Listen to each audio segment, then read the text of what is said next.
band I was in was called Heaven's Basement. We spent about 5 or 6 years touring all around the world. It was brilliant, you know. When we was touring, I found myself just wanting to do something else when I was on the road.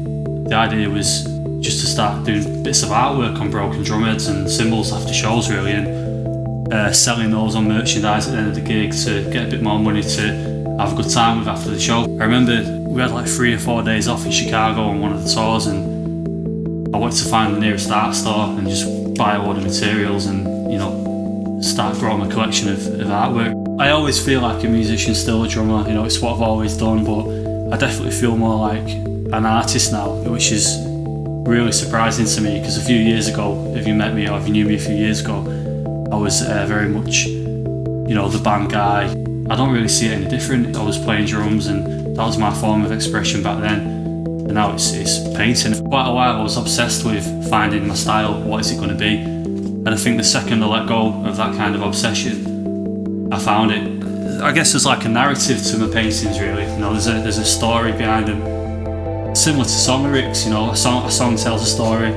So for me, a painting kind of tells a story as well, and that's not something I ever really planned. You know, I've never really been comfortable with like explaining what the paintings are about, but there is a little meaning and there's a little story behind each painting, and it's that constant thing of contrast, innocence versus something a little more sinister. So I started working with the Killing Tree about a year ago. I remember speaking to Kyle online just about, you know, talking about ideas of artwork and things, and that kind of relationship between me and the Killing Tree has been growing ever since, really. And it's coming to the point now where the Killing Tree are about to release a lot of new work of mine. A lot of the paintings I'm doing, like Savages of Eden series, a series called Land of the Giants, they're all kind of big scenes, maybe abstract backgrounds, and then you go in closer and you see all the details, and it's the idea that not everything's always what it seems from a distance. You know, you can see something that looks nice and pretty from a distance, and you can get closer and it can tell a different story, and I think anyone can kind of relate to that.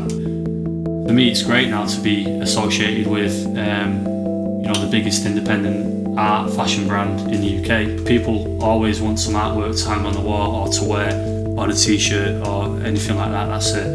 That's a constant throughout history. I guess the biggest lesson I've learned from a musical career, I mean, it wasn't really a lesson that I learned because it's a mentality I have anyway, and that's just do your thing regardless. Don't do anything to fit into a scene. I'm always trying to find new things and experiment with different things. Trial and error is one of the things that excites me the most with painting. I guess it's like, you know, when I'm painting something and it can either fall to pieces or turn out great is what excites me. I like kind of the feeling that you're fighting against something when you're painting. You know, I like pushing myself and not knowing where something's going to go.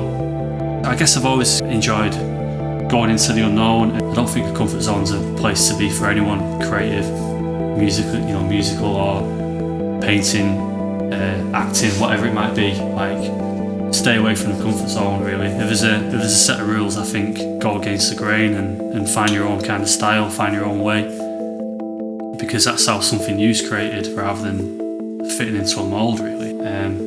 Artists and musicians would not exist if they didn't take risks, so it's something you just have to do. My goal is to get through life being my own boss, so that's what I'll do, you know. I'm extremely proud of my work.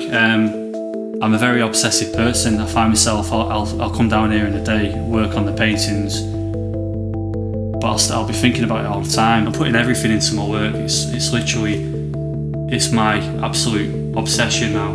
As long as I carry on enjoying what I'm doing and getting off on it, then that's the main thing for me.